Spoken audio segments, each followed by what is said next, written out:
I've been involved in so many things.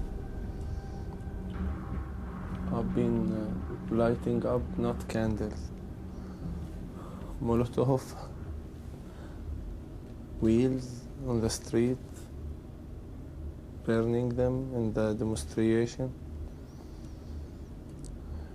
investigated collaborators, writing on the walls, hanging flags on the electricity line, writing things and publishing it, political things against Israel. And being a son of my mother. This is the most way to be involved in politics. I used to leave the home at midnight from the window, not from the door, because I didn't want my father to wake up. And Yusuf, my brother, who has been killed, used to protect me. Sometimes it was hard when we have an activity, both of us outside. I used to sleep on trees. I used to stop people to go to work because we had sometimes a strike. And I used to do so many things.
I grew up as a child in Jerusalem during the first Intifada.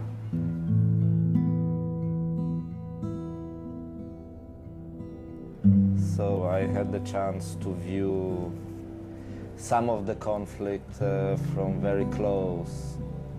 The things that happened in Jerusalem, we could see the violence, we could see the knife attacks and things like that happened in the city. We could, of course, hear of the clashes, we could smell the tear gas, so we saw it was around.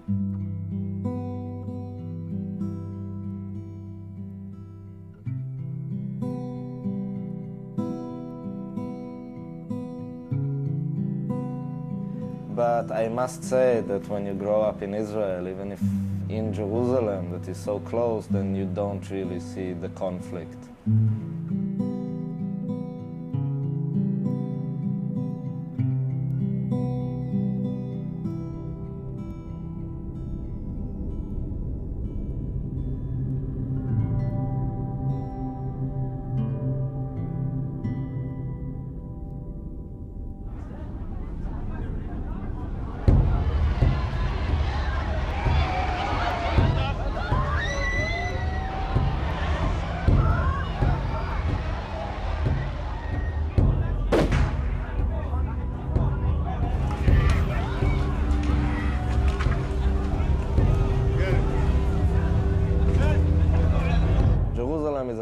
City, where you have the violence in the street every day, and you have all the problems of Israel and of the world in the street every day.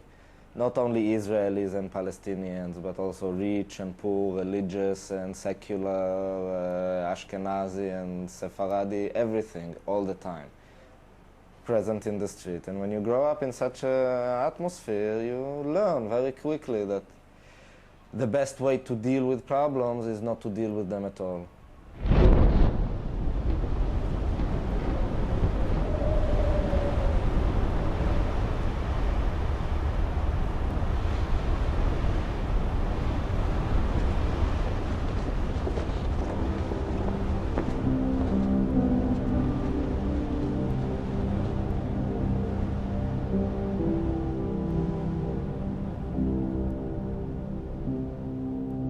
In the early beginning, in 1987, they didn't accept me, I mean my friend Fatah, people to be that much involved. Because, you know, I was just 14, 15 years old. I was not tall.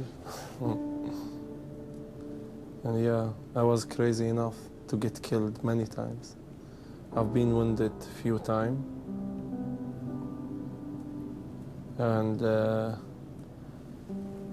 sometimes when I go to school during the day, the army enter our village and they come to where was our school, and they call us by the ram call, telling us, here we came, let us start playing.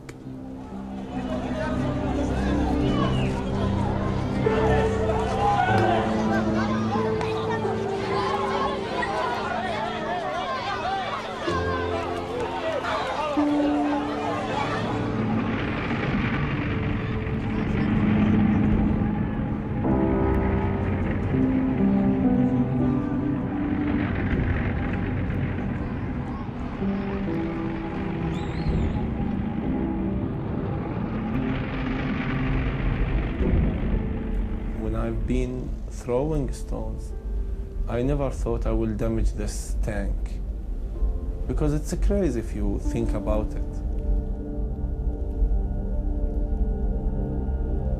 But then somehow that was my way to deal with my suffering. I mean, it's not the hatred also, because anger is not the language of hatred. Anger is the language of pain, of suffering.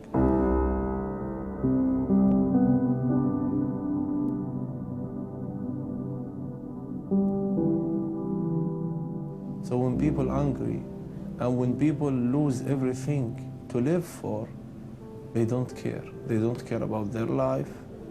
They don't care about the other's life. And they feel broken.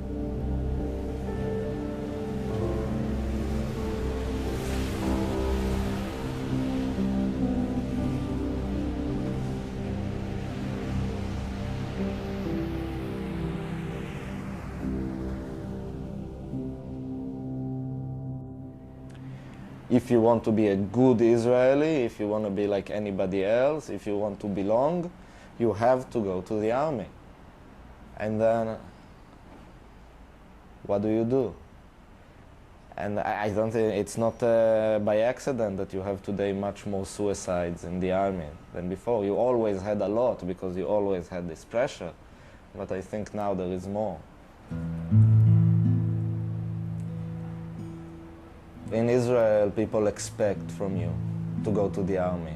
And according to the place you come from, there's also a lot of expectations where you go to the army.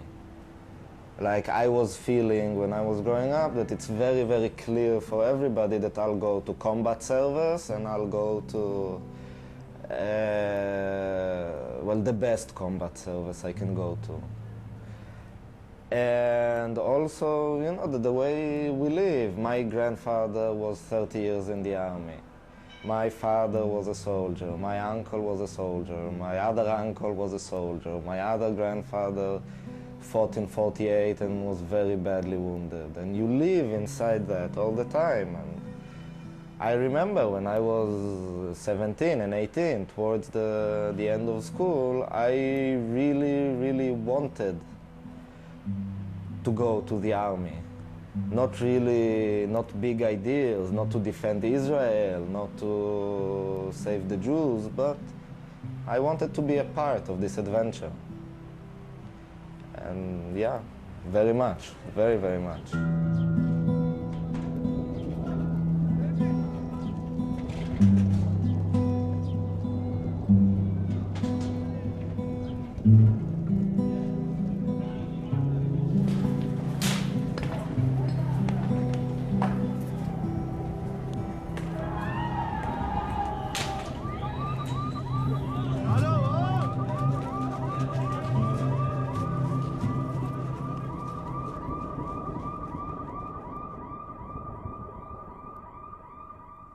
Actually, when they arrested me the first time, there were a demonstration in the village.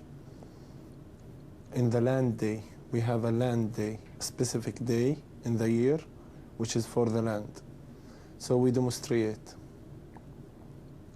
So at that day, they enter the village, and actually I had examination for my high school, and I didn't leave the house at that day. And because of this, they catch me actually. They caught me, they took me from the house, and there were a helicopter pilot who told that I've been throwing stones. And actually at that day, I didn't throw stones. They took 7 kids actually. And they court us to pay like $400 or to be in the prison for 3 months. So I choose to go to prison.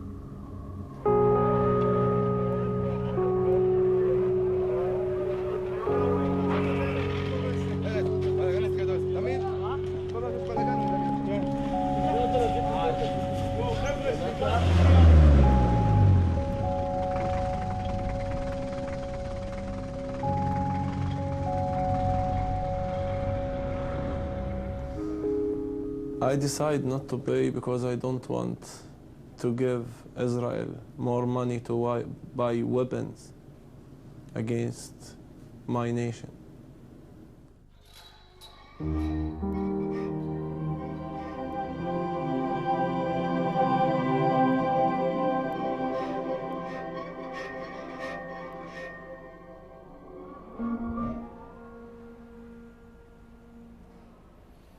I was a soldier in the Israeli army. I was a paratrooper. I joined the army in the end of July 1995, and after a series of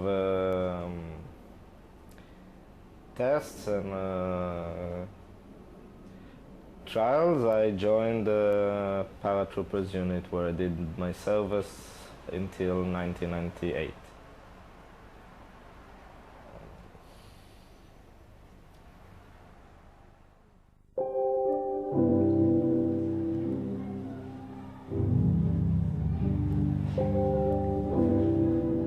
قبل ما تتصاوب قبل بيوم كنا أنا وعبير قاعدين بالغرفة.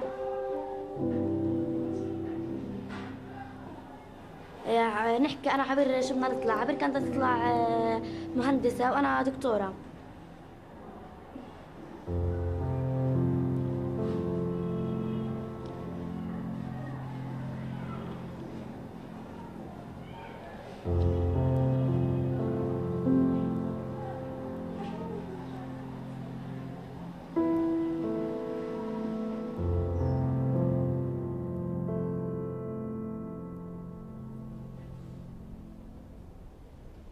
ببساطة في صباح 16/1/2007 من هذا العام الساعة 9:30 تقريبا تلقيت اتصال هاتفي من المدرسة. بلغوني إن بنتك سقطت على الأرض، ويا حبذا لو تتصل في البيت خلي أمها تيجي تشوفها.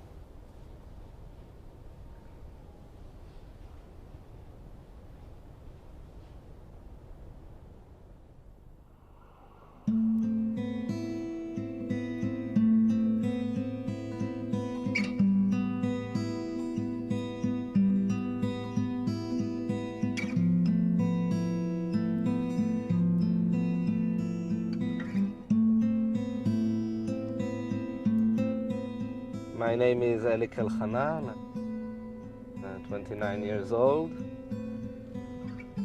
and I'm right now the Israeli coordinator of Combatants for Peace. It's a group of Israelis and Palestinians who were once combatants and have now decided to work together to resolve this conflict in non-violent means. And I come here to visit my good friend and co-founder of this group, Bassam.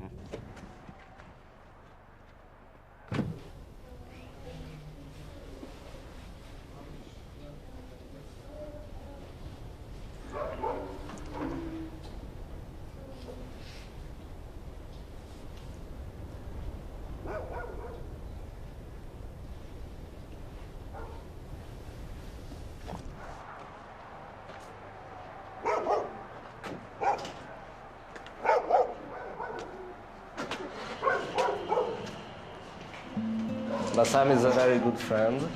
He's one of the persons we started this group with 2 years ago. He was in the Israeli prison for 7 years for being a member of an armed group who shot at soldiers. He was one of the prisoner leaders in Hebron prison.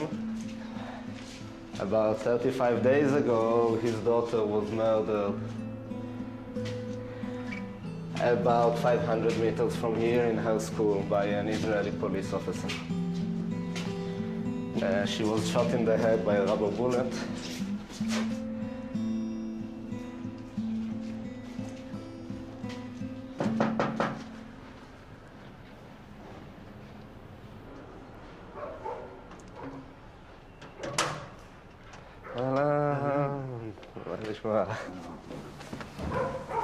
ברוכים הבאים. מה זה עושים פה סרט? כן, הכל טוב. ברוך השם. לא רע. אצלך איך כולם? בסדר. כן, סלווה. חיים. זה לא מעט בימינו. כן.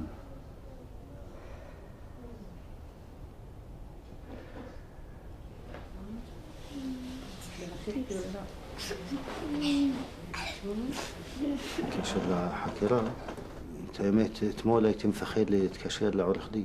כן. אני לא יודע מה יגיד לי. עוד חדשות רעות. אבל במפגש האחרון שהוא אמר שהמשטרה גמרה לחקור ולא הגיעה למסקנה חד משמעית כאילו. העביר את זה לפרקליטות של המדינה, ועדיין אין לנו תשובה סופית.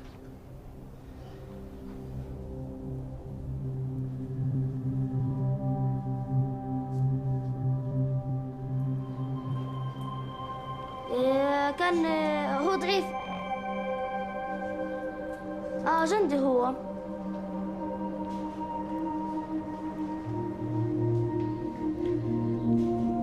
هما كانوا اثنين بعرفش اللي ضربها من ورا، اللي ضربوها من الباب. ما هو كان شباك وباب، بس فتحوا الباب ومد ايده لونها بيضة.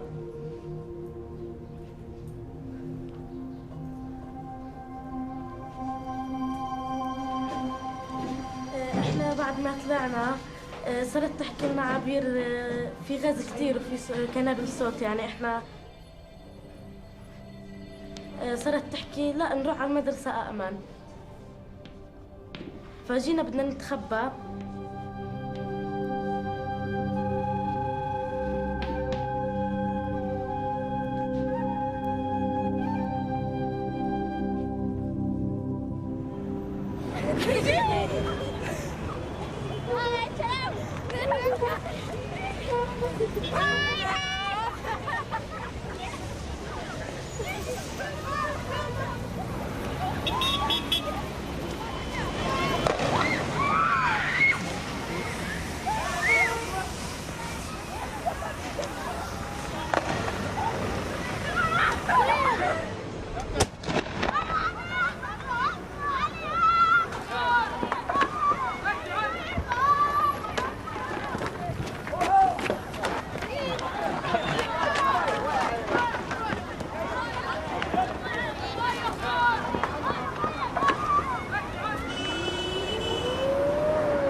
صاروا يطلعوا إشاعات إنها أول يوم إنها ماتت وما لحقوش يسعفوها، وصاروا يطلعوا إنها عملوا لها عملية وأبصر إيش.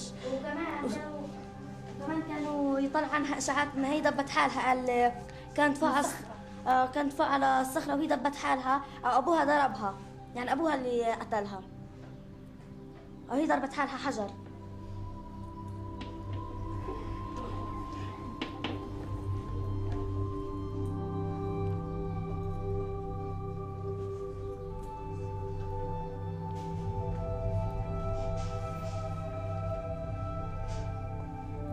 يعني أنا بحاول إني أتشجع، بس كل ما أنزل على المدرسة بخاف إني ألاقي، يعني خلص تجردمت من الخوف، بضل أحكي لأمي ما بديش أرجع المدرسة، بديش أرجع المدرسة.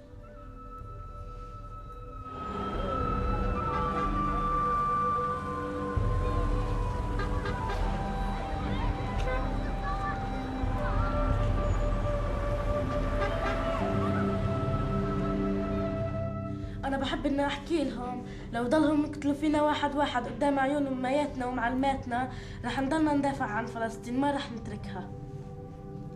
وإحنا يعني إذا ما خدناش حقنا بالأمان ببيوتنا وبمدارسنا ودنا ناخده، بدنا حقوق الطفولة اللي إحنا بناخد عنها قاعدين بالمدرسة. إحنا مش شايفين ولا إشي منهم.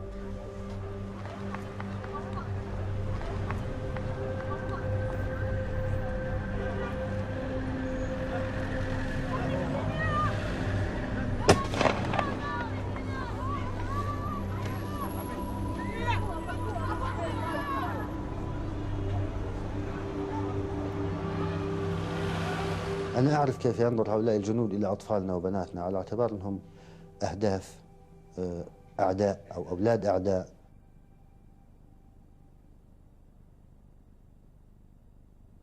وبالتالي لا يوجد هناك حساب ضمير لهؤلاء الجنود، وهم عبارة عن أولاد، هم أولاد عن صبيان في جيل 18 إلى 20 سنة. عندما تعطيه M16 وتقول له هؤلاء أعدائك وأولاد أعدائك،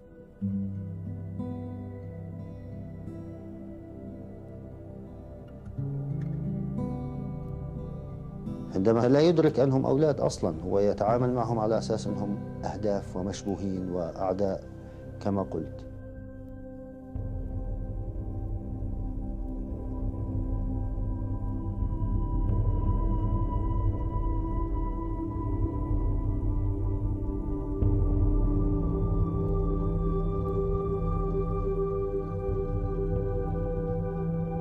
وأنت عبارة عن ولد يرسلوك لقتل أولاد، وتظن نفسك مقاتل وتظن نفسك مناضل وتريد أن تحمي شعبك وأمن دولتك،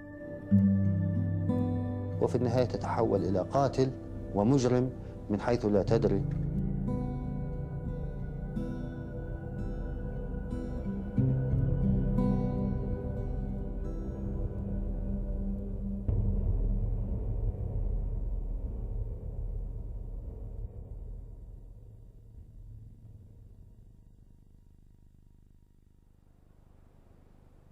وبعد ما صار عبير الحادثة، هلا أنا بطلت أنام بالغرفة. لما ألبس أواعيها بحس حالي، بحس إنه عبير لابسة أواعيها. وبعدين بنام مش بالغرفة أنا، وبخاف إني أنام بالغرفة. يعني هلا أنا بنام مش بالغرفة.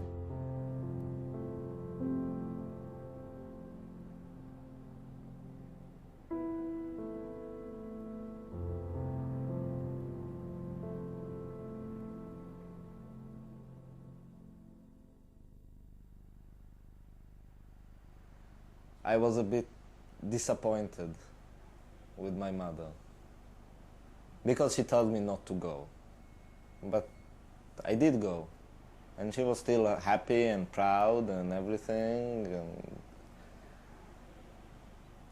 and later I said, you know, fuck it, she should have done much more. They're taking her kid to the army, they're taking him to be killed or to become a killer, and she let them. She let them take me.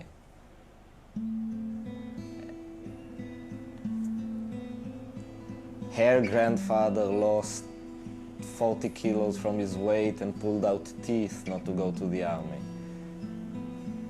And when my turn comes, she did protest, she did say this and that, but in the end she supported me and she helped me, which is, I'm not at all sure that this is what a mother should do. And this is also something that my mother says a lot, that this system, this structure that you have in your mind in Israel, it not only deforms the minds of children, but it also deforms the mind of mothers, that you have a very sick sense of maternity. In Israel, mothers shouldn't support their children to become better killers. They should try and save them. And in Israel, they don't. They sacrifice them.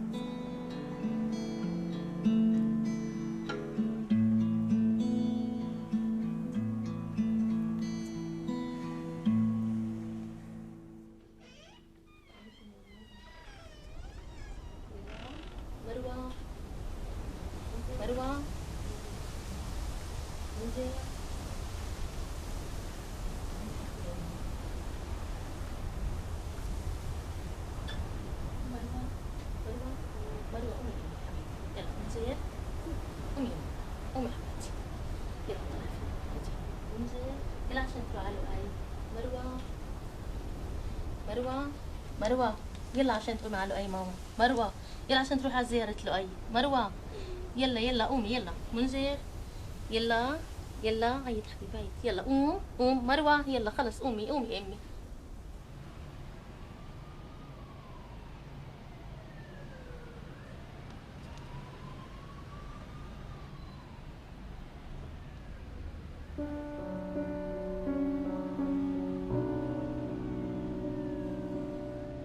My name is Ali Abu Awad. I'm 35 years old and I'm the chairman of the Palestinian Institute for Development and Democracy, Al-Tariq, which is dealing also with non-violent resistance. I'm coming from a refugee family. I have been born in a very political home. My mother used to be one of the leaders of Fatah movement. She was in a prison for 5 years.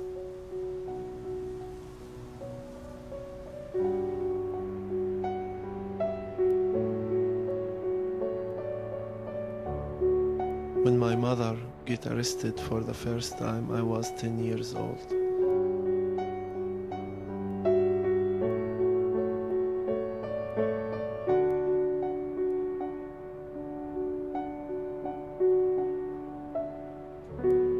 And for me, there were no excuse for anything for taking my mother from me.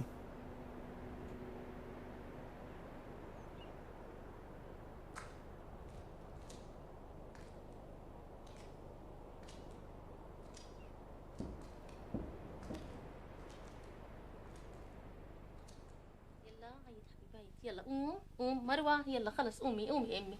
قومي حبيبتي يلا يلا. البس تروح على لؤي. تروح تشوف لؤي اليوم. حبيبي يلا يلا. منذر تعي ماما. تعي حبيبي. تروح على لؤي.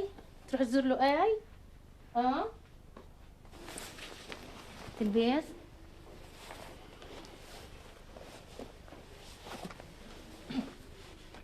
يلا حط ايدك. تعالوا هوني. غرد غرد لما ينادوا عليه. بنطلونات كمان. اتأكدتي من الهوية والأوراق كلهم أشوفهم بس عشان هذه لازم هذول عن ابعد عن الهاي يما. هي هذا ملحق الهوية. هي هذول الكواشين.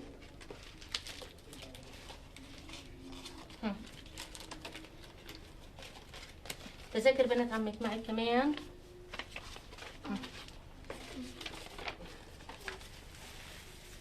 هدول السندويشات.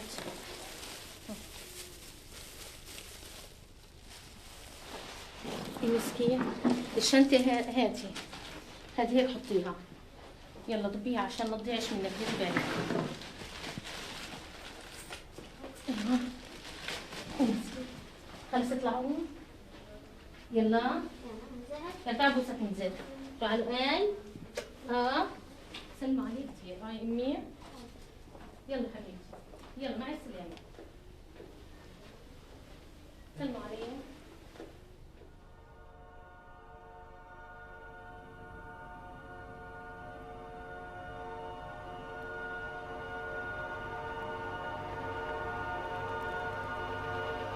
اسمي وعد شاهر العويوي، عمري 13 سنة، بصف الثامن الإعدادي بمدرسة خولة بنت الأزور الثانوية. أخت الأسير لؤي شاهر العويوي الموجود في سجن مسقلات.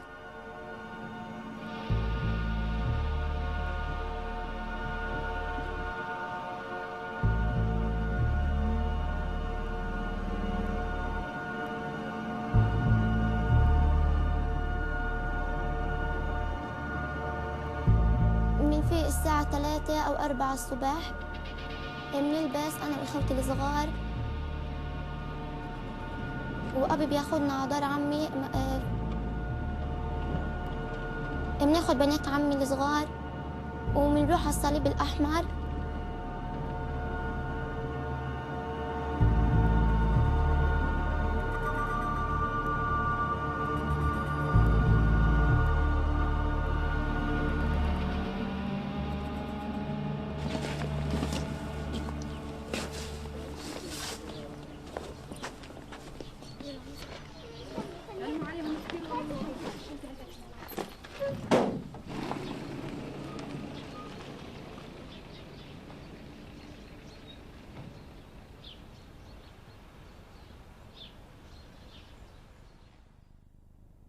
بيركبونا في الباصات، مسؤولين الصليب بيطلبوا منا الكوشان، بعدين بنمشي.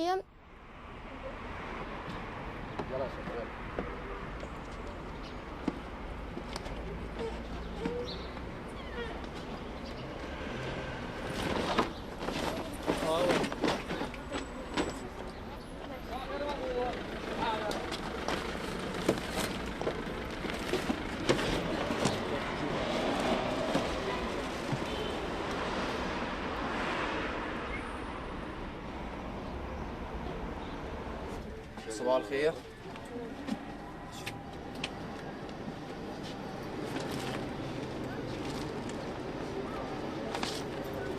ضحى ومزين ورشا. تواريخ ميلادكم ما فيش مشكلة، غالبا 16. كل شيء تمام هيك. يلا بالسلامة.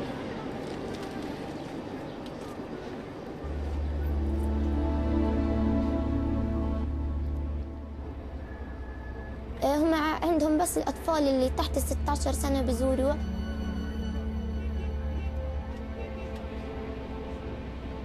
ونادراً لا يزوروا أباياتنا وأمياتنا عشانهم كبار بس.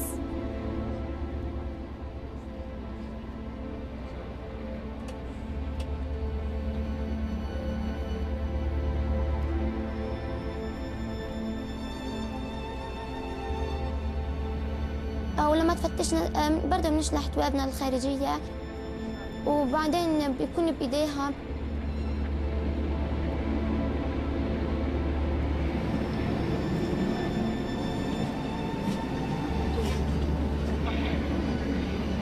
لما يقعدوا يفتشونا، يعني كأنهم قاعدين ماسكين دجاجة وبنكفوا فيها، يعني برضه تفتيش يعني على الأخير يعني واحد بيستحي وهو قاعد بفتش فيه برضه.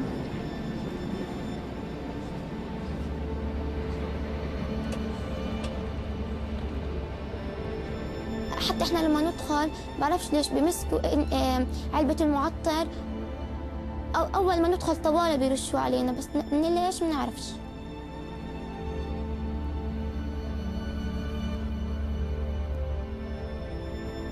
احنا لما ندخل بيكون كله ازاز، شبابيك ازاز كبار،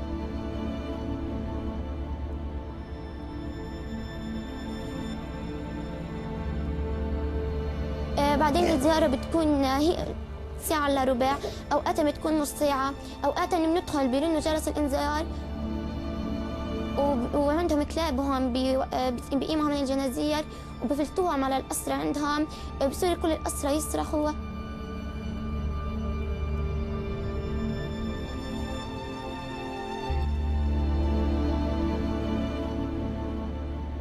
وبنوصل ترقوميا نقعد فيها ساعة أو أوقات أكثر.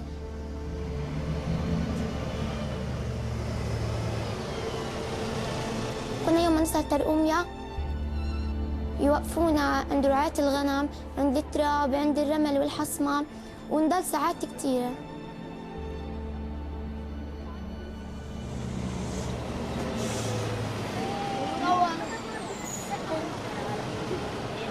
كيف حالك؟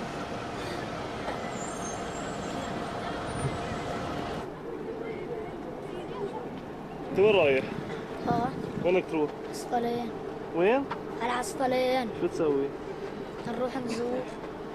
تزور مين؟ نزور أخي. شو بتدخل؟ أول ما تدخل شو بقول لك؟ تعال فتش. أيوه كمل احكي. الأولاد بيدخلوا لحالهم والنسوان لحالهم. طيب. بيدخلوا يشلحونا بوقتنا وبطلوناتنا وبلوزي. شو بتضلك تسوي بالثلاث ساعات اللي بتستنى فيهم قبل ما تفوت؟ شو بتعمل؟ شو بتسوي؟ شو بتفكر؟ الزيارة هون هلا وانت واقف هيك 3 ساعات قبل ما يدخلوك لجوا ولا يغيروا لك الباص. ولا قلب الباص ولا حركة قبل يفتحوا البيت.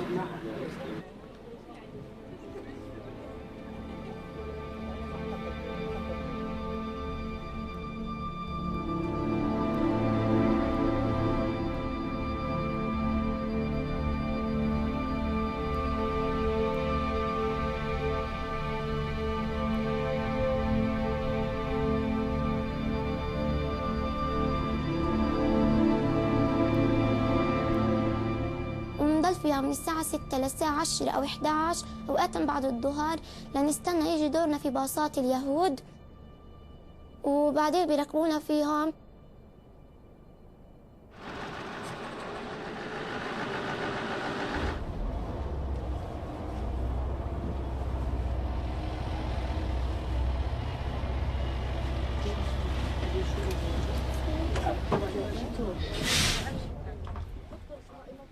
الو قال لي شو قلت؟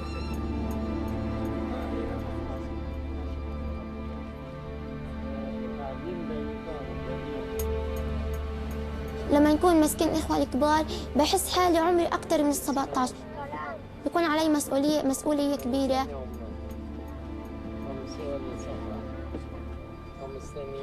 نظرة الناس إلنا إحنا هم البلدان العالم، انه احنا فيش عنا طفوله، فيش عنا حنيه او اي شيء. قال علامة النصر اما هذول قد كم واحد يا بنت يسمعوا منها.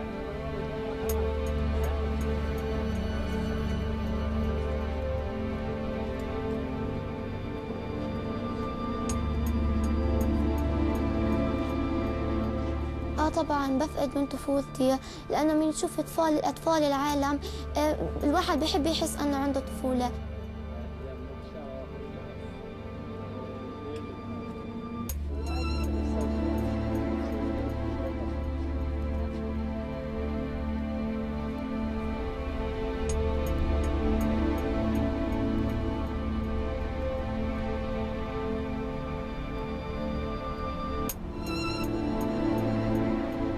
عمري 13 سنة وكمان 3 سنين بطبق 16 وبصير معي هوية، بطل أطلع أزور أخي لؤي، ومن بعد بدي يزوروا إخوتي الصغار منذر اللي عمرها 3 سنين ومروة اللي عمرها 9 سنين.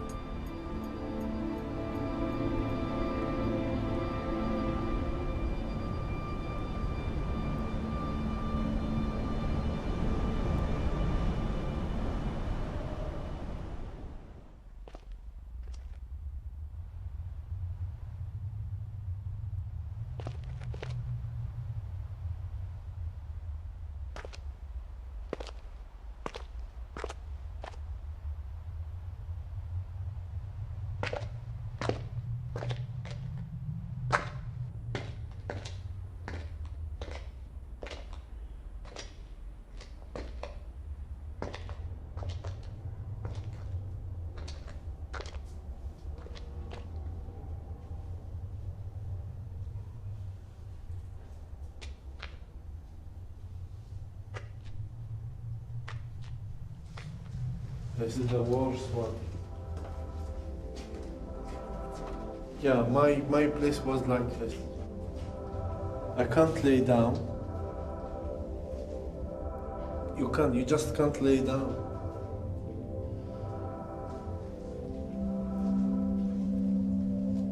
They arrested me again at the middle of the night. They came with many soldiers. The security came and they took me from my home. So they've been investigated me for a month and 6 days.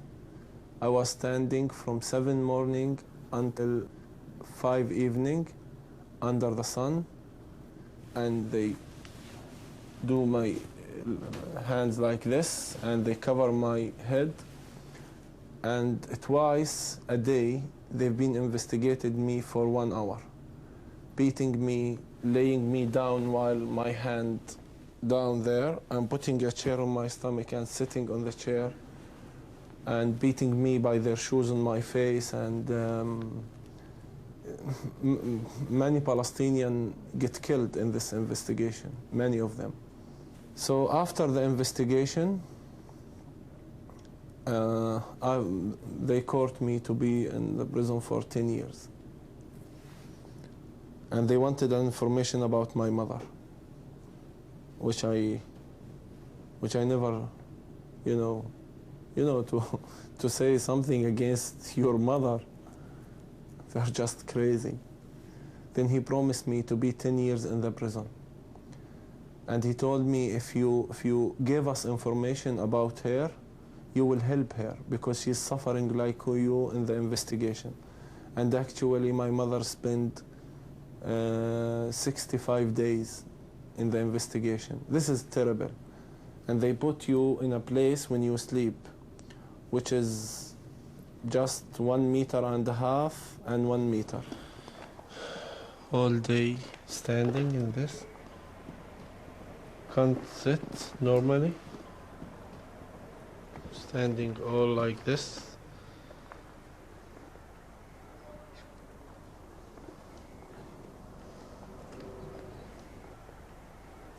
Without any human attention. Treat us, even people treat animal more better than this. I don't want to see this place. I don't want to see it.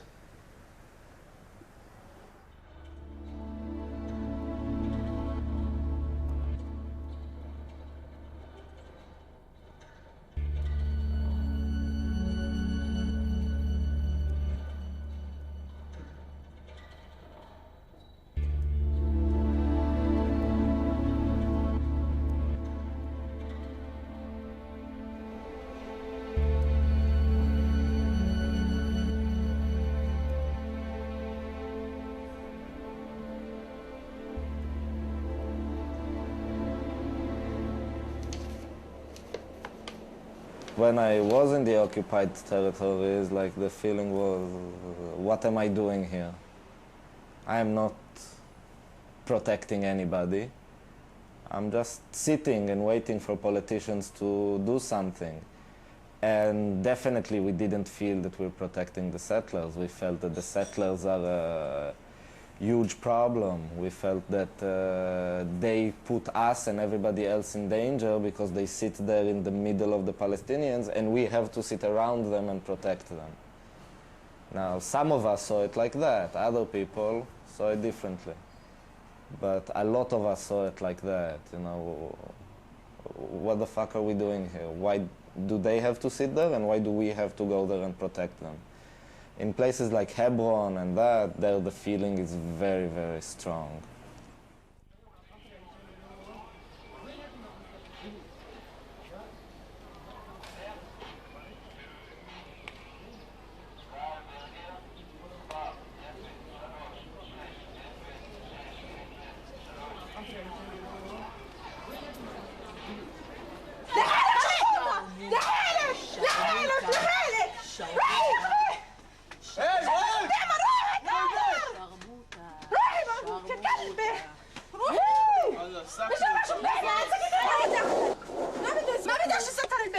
شافت بابا كلوف شو دخل؟ ليش عندها بنت؟ ما بدي ادخل البيت؟ ليش يعني بتسلم؟ واو بتسلم الشرطة. والله اوقات نبقى يعني ندرس بصيروا المستوطنين يخابطوا على البيت، بترك الدراسة وبقوم شو اسمه بعد اصح عليهم وبنطلع في معي كاميرا بطلع بصورهم. خيال خيال خيال الولد بده يطلع، الولد هيو تحت مش عارف يطلع منهم. وين اطيح؟ الولد شريف الو كسبتني شفتوش شو بيعمل؟ مش عم تضرب فيه بس ضربني انا مش شايف شو بيعمل. كسبتني ما الولد تعال جيب الولد شو عم تصيح فيه انت مش شايف شو بيعمل. وانت ما تسمع. طب انت شوف الولد. لا كسبتني ما. ابو عيشه شريف هيو تحت الولد بدي اجيب الولد. شو اسكت الولد تحت؟ شو كيف اسكت واخذ تحت يجي على البيت؟ شو خليه تحت ينام بالشارع عشان هم يسكتوا.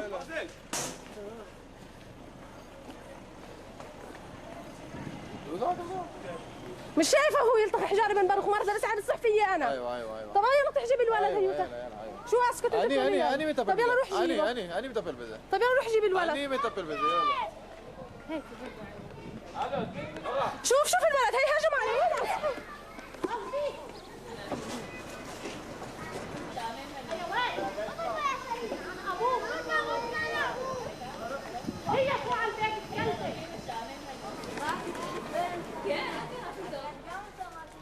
بزهق يعني بالدار قاعدة وحدة، بشعر بوحدة زي أكني كيف السجناء اللي قاعدين عندهم عند إسرائيل زي أكننا زيهم، بس إنه إحنا بنطلع برا البيت بنيجي على المدرسة بنروح شوي عند عمامي ونعاود برضه نرجع للسجن لأنه كله شبك، الشبكة عند السجون في شبك وإحنا عندنا برضه شبك.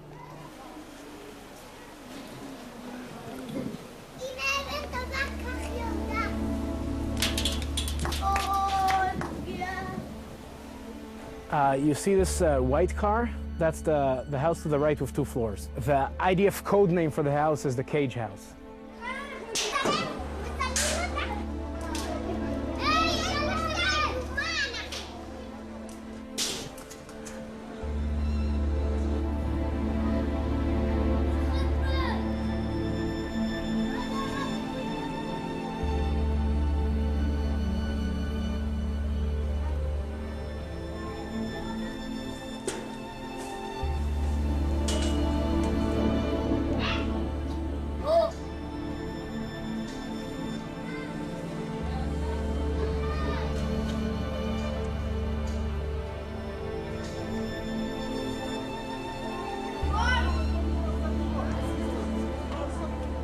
One of the things very important here that the settlers constantly, okay, and strategically use their children to violate the law.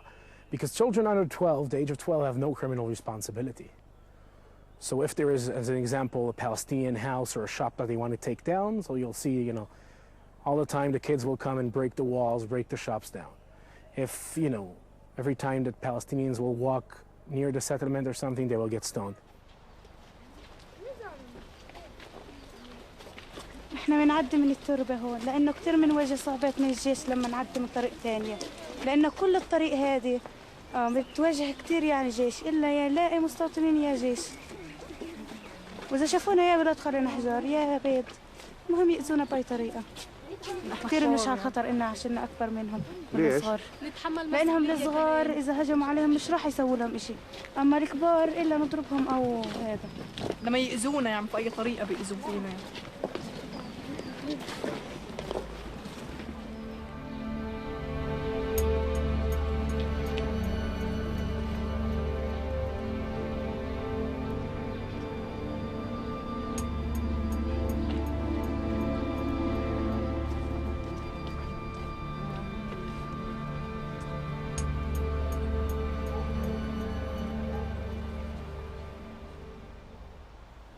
Settlers in Hebron are around between 800 to 1,000.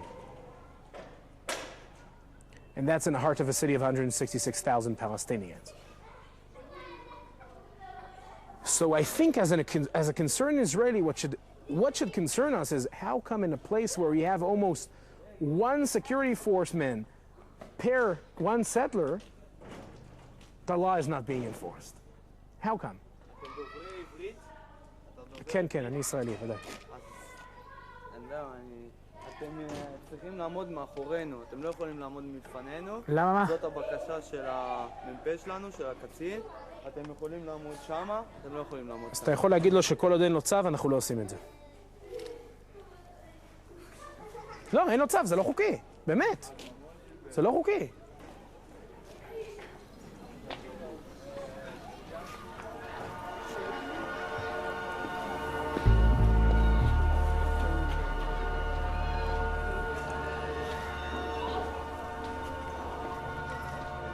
My name is Yehuda Shaul. I'm 25 years old. I'm a Jerusalemite. I come from, I'm a religious Orthodox Jew till today. I come from a very right-wing background. I did my high school in a settlement near Ramallah called Ma'ale Michmas. And just like every Israeli, when I reached the age of 18, I joined the IDF. I served as a combat soldier and a commander in an infantry unit for 3 years. From March 2001 till March 2004. Out of these 2 years, out of these 3 years of service, I did 2 years in the West Bank in the occupied territories. Out of these 2 years, I did 14 months here in Hebron. Basically, throughout all my service, I've done, all what soldiers do in the occupied territories. Standing checkpoints and posts, just like we're standing in right now. Invading houses, arresting people, house demolitions, all what soldiers do in the occupied territories.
The Israeli society that is sending us here has no clue and doesn't take responsibility for what we are doing in its name. We're nothing. We're 35 minutes ride from Jerusalem, but it's like a total different continent, different world.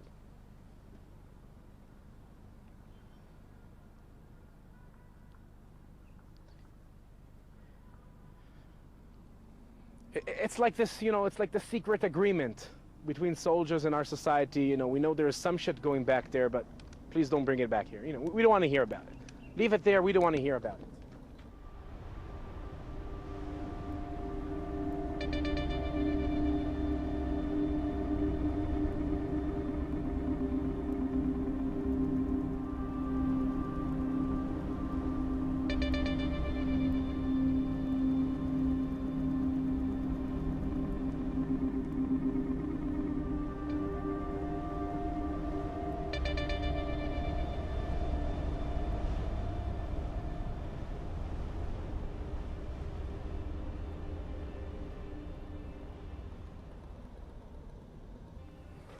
Basically, what we're trying to do is to break these walls of silence between here and there,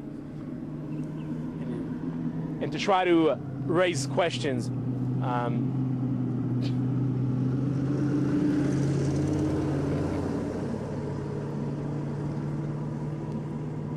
I would say questions that we see as the most fundamental and crucial questions for the Israeli society. What is our role? What is the responsibility of our society when these kind of stuff are being done in our name? What is our moral boundaries as a society? To which extent we stand behind our military, and when we say no, not in our name? What is these red lines, these moral red lines that, we don't stand for crossing them?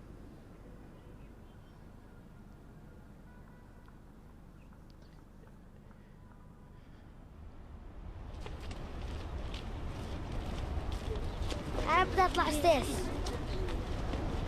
انت؟ هو الأول مع الصاحب.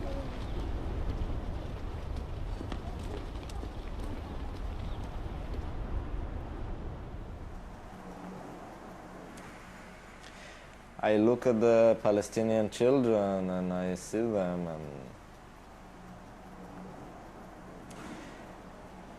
it's so amazing for me that they can think of a future for themselves, that they can still have dreams and that they can still see like something better in the future, because the situation they live in is so terrible. When I look at it from the side, I can't see how they grow up with any hope or with any dreams. But they do, and this is amazing. I find this really incredible.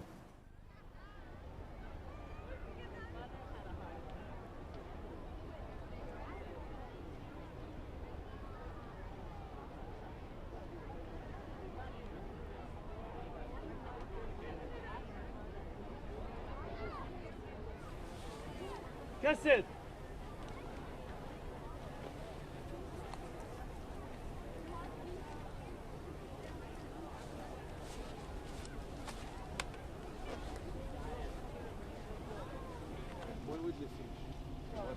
One? Okay. One group. Come here. Okay. No, sir. Bye. Okay? Bye. Goodbye.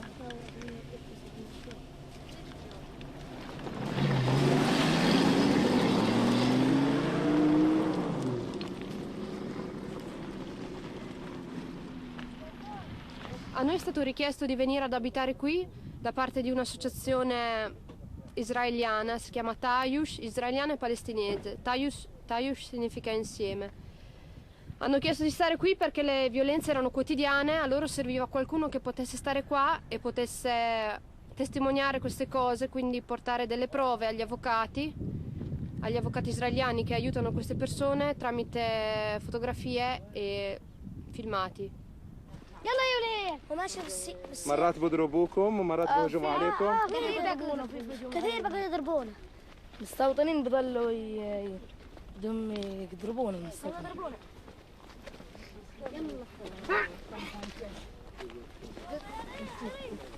ولهم جدال لهم جدال يخوفونا بدهم يزعقوا علينا بدهم يزعقوا علينا بدهم كمان يحطوا صمامهم فينا وبدهم يزعقوا وباقي ثاني بيجوا يزعقوا في وجوهنا.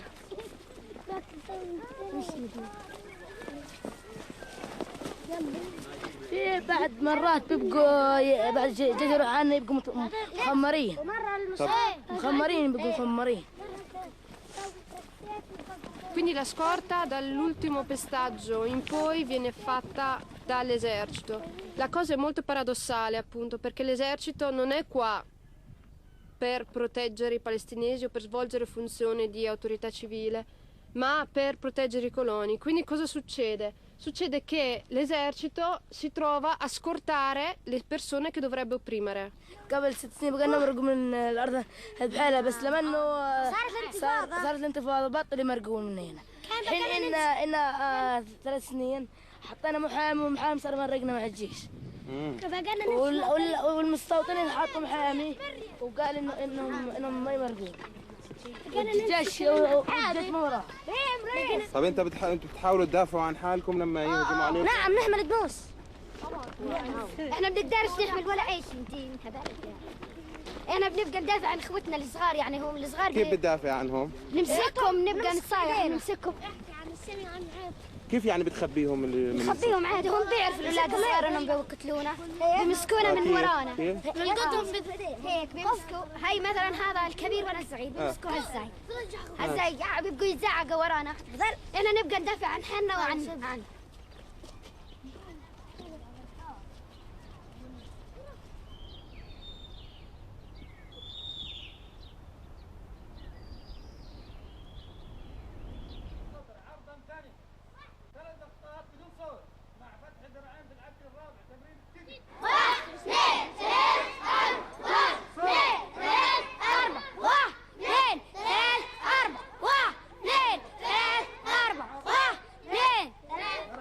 خف. تنفس العميق مع الإشارة، اطلع. شهيق شوي شوي، زفير مرة واحدة، اطلع. كمان مرة. كمان مرة. 24 1 25 7 3 14 طول يا بنت. تعال عدي. تبغى على عديك هذا السؤال. طيب اللي عنده خطأ بقدر يجاوبه، كل عنده صح؟ ها؟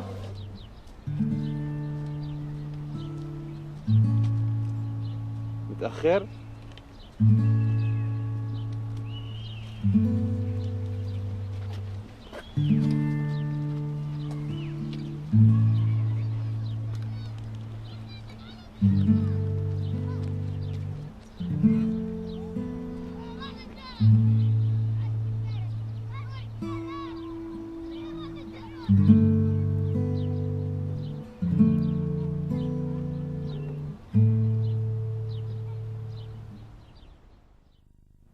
Well, it's not easy to grow up in a conflict.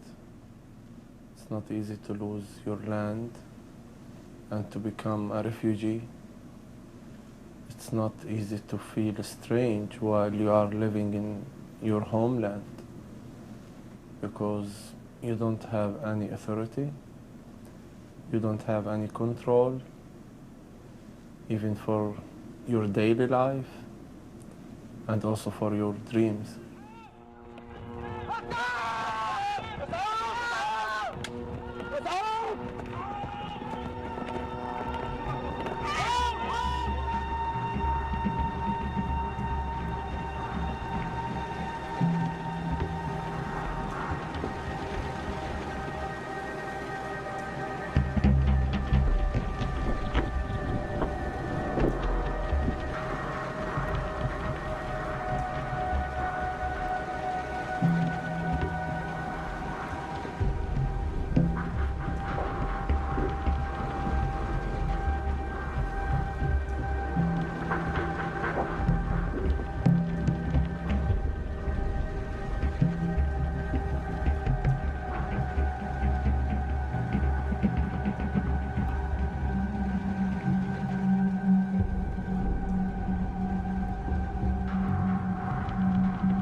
Children who are deprived of anything a child should have, children who become politicians and leaders at in junior high or even in primary high school, children who live constantly in the presence of violence, in the presence of animosity, in the presence of fear and despair and anger.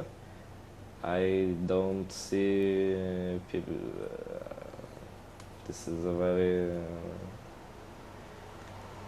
very hard way to live. Children who see their parents humiliated, children who have to deal with constantly with pain and loss and hatred, and that have in some way the need to form their own character inside this turmoil. I think they live under extremely hard conditions.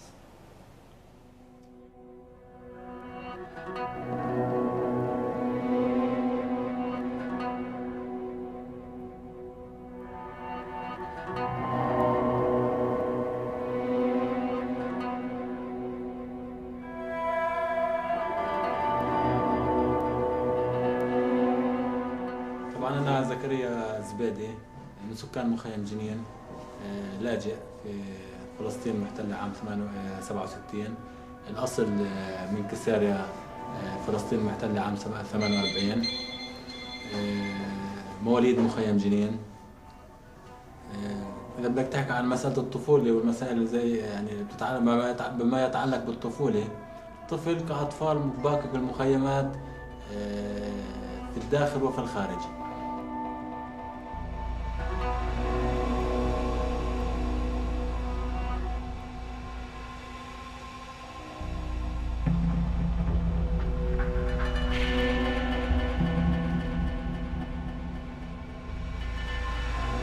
الطفل الفلسطيني اللي عايش في مخيمات اللجوء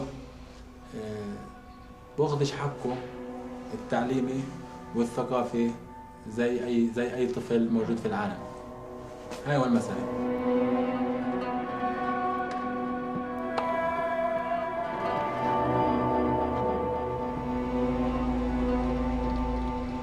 المسألة الثانية، أنا كشخصيا كزكريا زبيدي طبيعة عيشتي يعني في البيت، عشت في بيت ميال أكثر للسياسي وللوضع العام اللي بيعيش الشعب الفلسطيني والقضية الفلسطينية، من خلال يعني أبوي وعمامي والتأثيرات اللي كانت موجودة داخل البيت. يعني في جو سياسي، والحديث اليومي اللي كان موجود خلال طفولتي عن الاحتلال وعن القتل وعن الذبح وعن الاعتقال.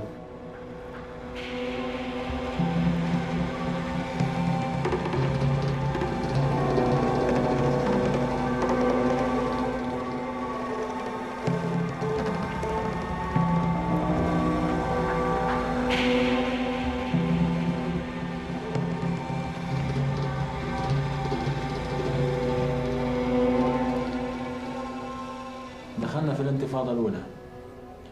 في الانتفاضة الأولى مباشرة يعني بال89 أنا مروح من المدرسة، كان في حجار وضرب حجار ومسائل زي هيك، أكلت رصاصة في إجري. طبعا سببت لي عجز في إجري وقعدت 6 شهور كاملات في المستشفى.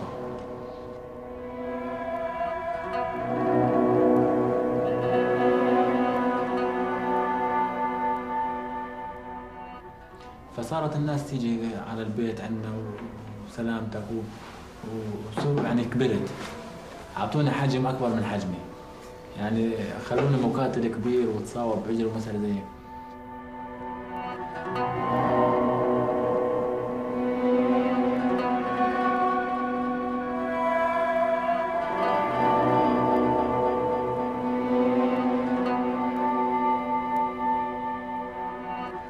فبتشعر حالك أكبر من الجيل اللي أنت عايش معاه، فبطلت في عندي رغبة إني أعيش مع الجيل الصغير.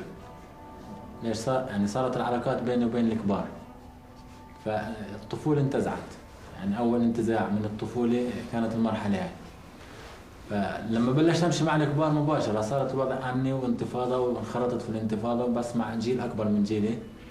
تم اعتقالي، اعتقلت فكان عمري 14 سنة ونص.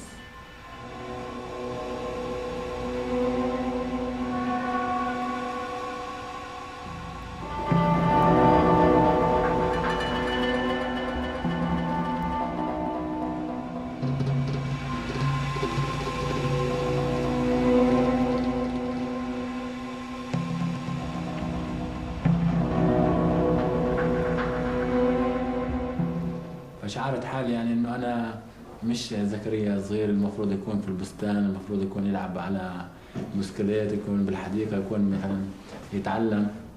شعرت حالي اني انا سياسي زيهم، مش اكبر منهم، مش اقل منهم.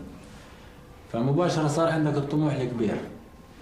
روحت من السجن شعرت كمان نفس الشعور، دخلوا الشباب ومسائل زي هيك، فصرت بدي اتدخل في الانتفاضه بشكل اقوى. يعني إذا أنا انتزعت طفولتي من خلال شباب أكبر مني، علي كيف؟ أطفال المرحلة هاي انتزعت طفولتهم من دبابة أكبر مني وأكبر من الشباب وأكبر منهم كمان. فهمت علي كيف؟ فأنا بلاحظ هسه لما يدخل الجيش على المخيم شوفش الخوف. يعني اليوم الطفل الفلسطيني بنطزش، عارف كيف بتفسر هاي بالإنجليزي؟ فيش خوف. مش انه يعني انه فقد الطفوله من مره، بخافش لما يوقف قدام دبابه ورصاص ال 250 العيار الثقيل هذا لما بيبقى يضرب بين رجليه وحوالين جسمه وهو عمليا مش سامع. معناته هذا وصل لمرحله مش زي اللي وصلت لها انا كزكريا زبيدي بجوز بخاف من الدبابه.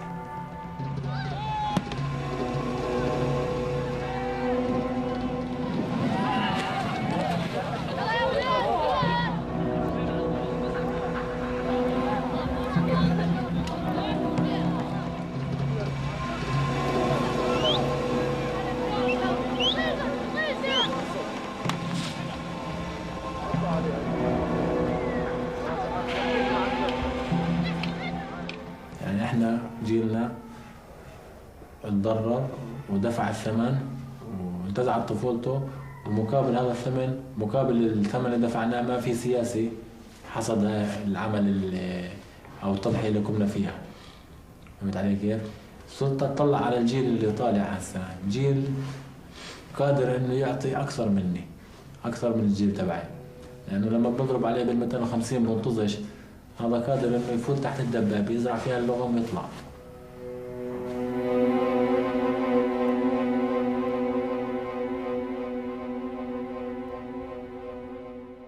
When I see the fighters today, I know what life that they are living.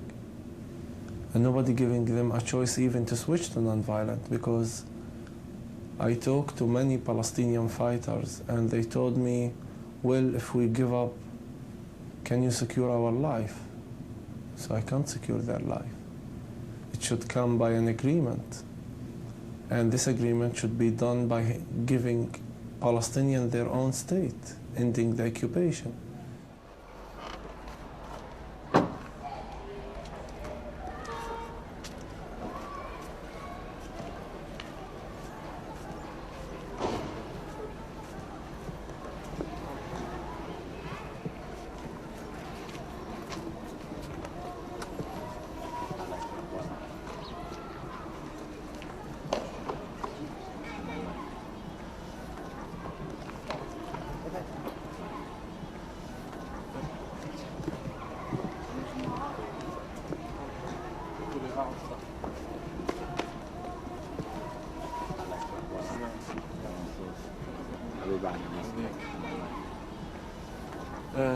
وين بتحب نقعد؟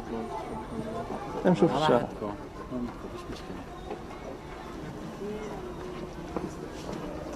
خطر نمشي مع هيك زلمه. دردشوا مع بعض. كيف؟ أكثر مرة كنت شهرين في أمريكا، يعني اسمك دخل في كل المحاضرات.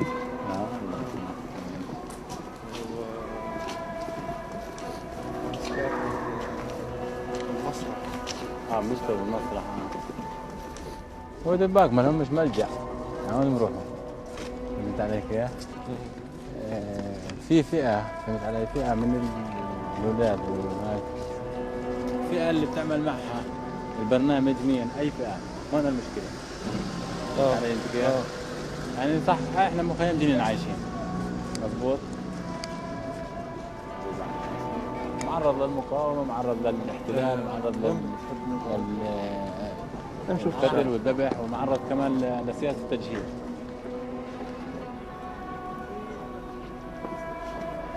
اسلوب ثورة العنف على الأرض.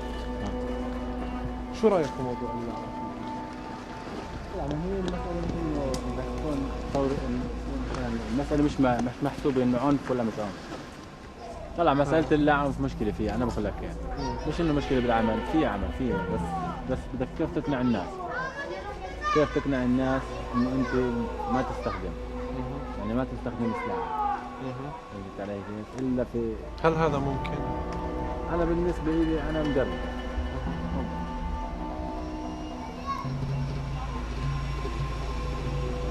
الحل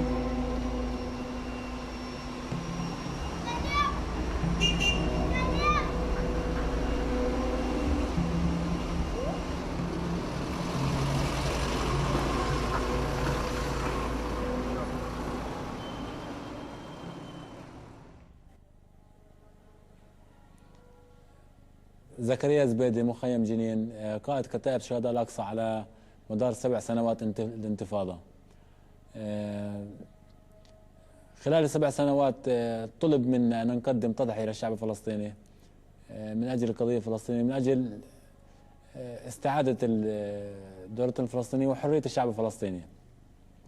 ولكن بعد 7 سنوات من التضحية والقتال مع الإسرائيليين، مع الاحتلال الإسرائيلي، هزمنا كشعب فلسطيني وهزمنا سياسيا. فأصبح التفكير عندي وعند كتائب شهداء الأقصى في مخيم جنين وفي محافظة جنين إعادة حساباتنا بالعمل العسكري لعدة أسباب ما بدنا نذكرها. يعني الأسباب كثيرة، الأسباب سياسية تتعلق بالسياسة وعدم مقدرة السياسيين على حصاد ثمار الانتفاضة. فلهذا السبب قررنا احنا بكتائب شهداء الأقصى، او انا قررت كزكريا زبيدي، انه تكون استراتيجية العمل تغيير استراتيجية العمل.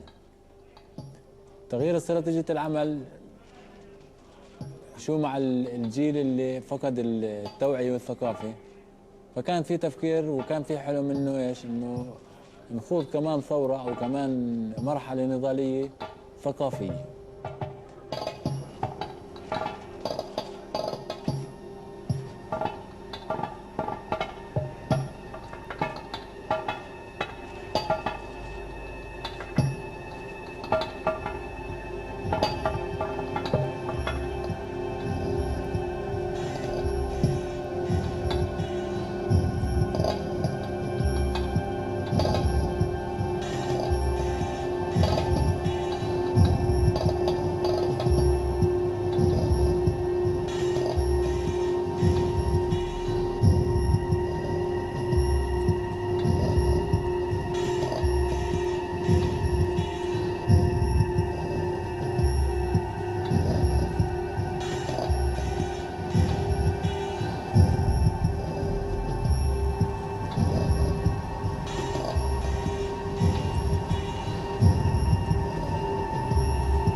You know, sometimes I feel like I light up the candle. This is what me and Zakaria Zbedi doing today. It's just lighting up a candle in a very dark tunnel. And you know, it's just a small light. You will not erase the darkness. The darkness will not disappear by a small candle. But in somehow, if you are honest with yourself and if you are believe in this light, believe me, this light will be enough to lead your step to go out from the tunnel. So the tunnel will stay as a tunnel, but you will create a light outside the tunnel. So this is what I feel I'm doing today, you know, because the darkness is so much.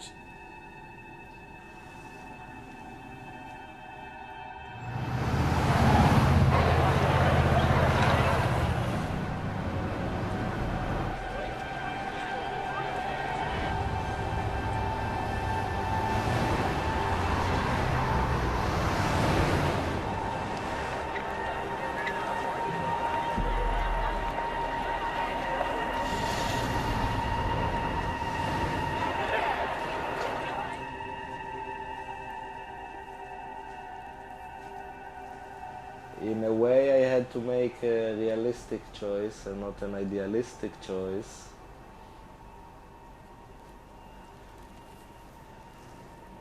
We are in the United States, which is in a way the final say that anything about anything that goes on in our region, so affecting public opinion here, I won't say just as important, but is extremely important for what we do back home. So there are a lot of important things to do here, but we mustn't forget that the real work is over there, not over here.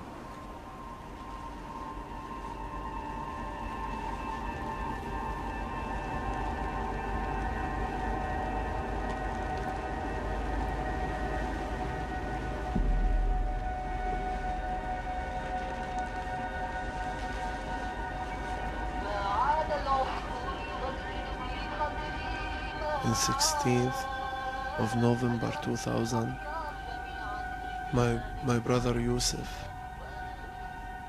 has been killed by Israeli soldiers 70 centimeters from his head without any reason.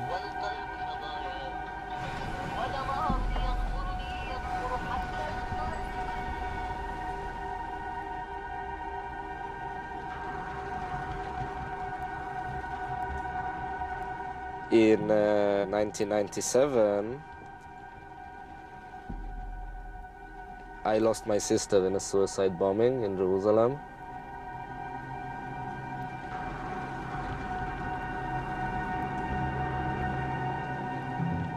After that happened, many good people proposed to me to avenge myself. They said, yeah.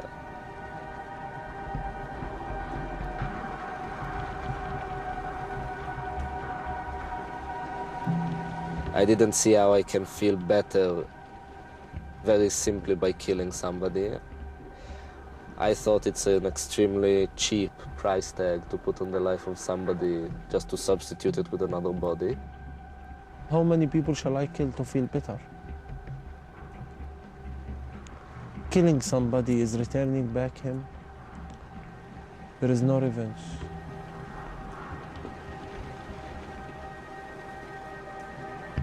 Who will this revenge protect and how it will prevent more attacks?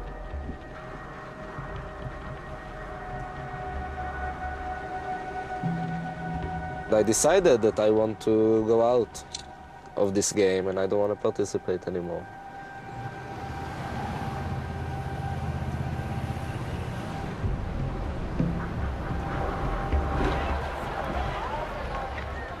The revenge for what? For my home? For my rights? For what? For my dreams, which has been damaged? For what?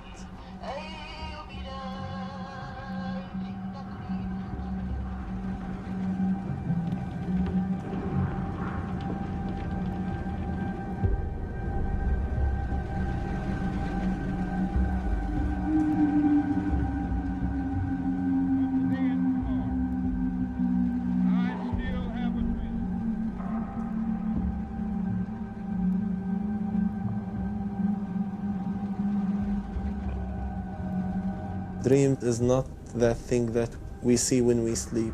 Dream is that thing which doesn't make us sleep.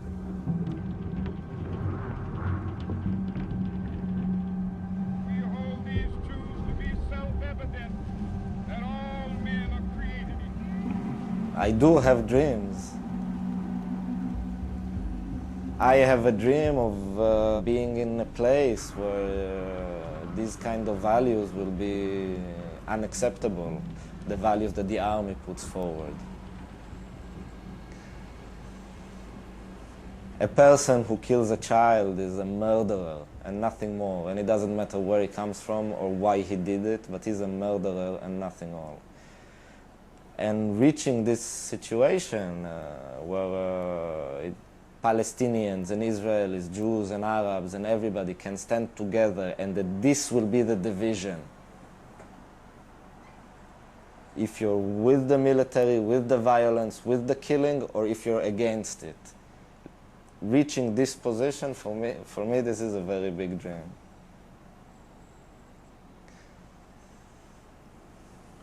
My dream to help for creating a next generation to live with love and dignity and justice, because those children are thirsty to justice. They are thirsty for freedom.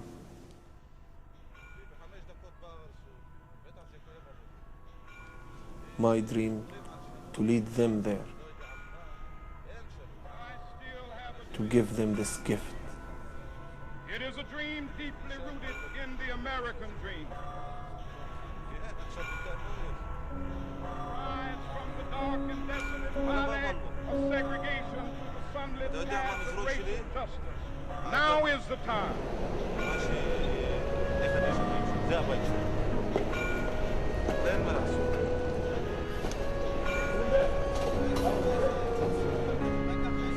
I dream of seeing an end to the occupation.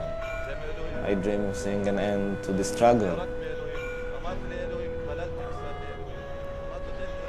I dream of a situation where the army will go down.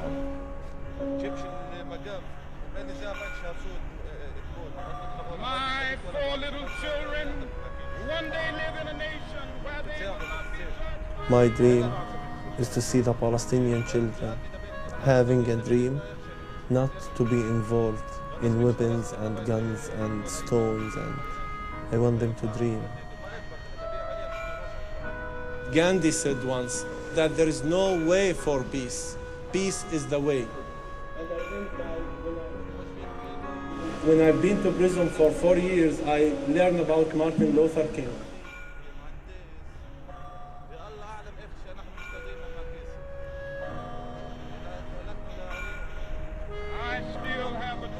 You are not my enemy. I don't hate the Jew. Your fear is my enemy. We don't stop speaking ever. Nothing that anyone can do is bad enough for us to stop talking. I don't want to die by the hand of anybody. I want to die normally because I want to live normally. I will not serve in the army anymore. I will go to prison if I'm called for, and I will stand with you in every occasion.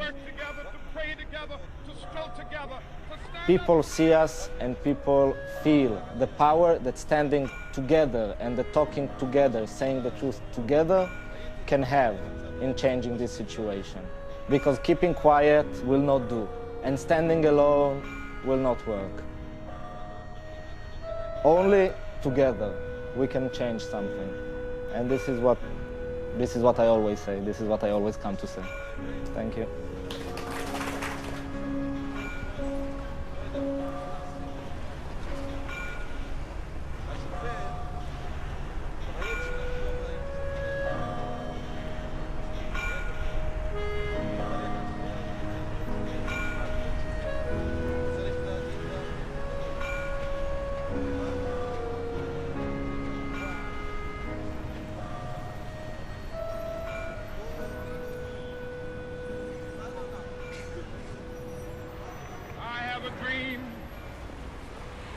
That one day on the red hills of Georgia,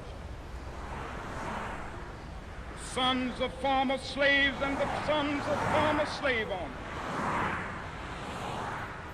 will they be able to sit down together at the table of brotherhood. I have a dream.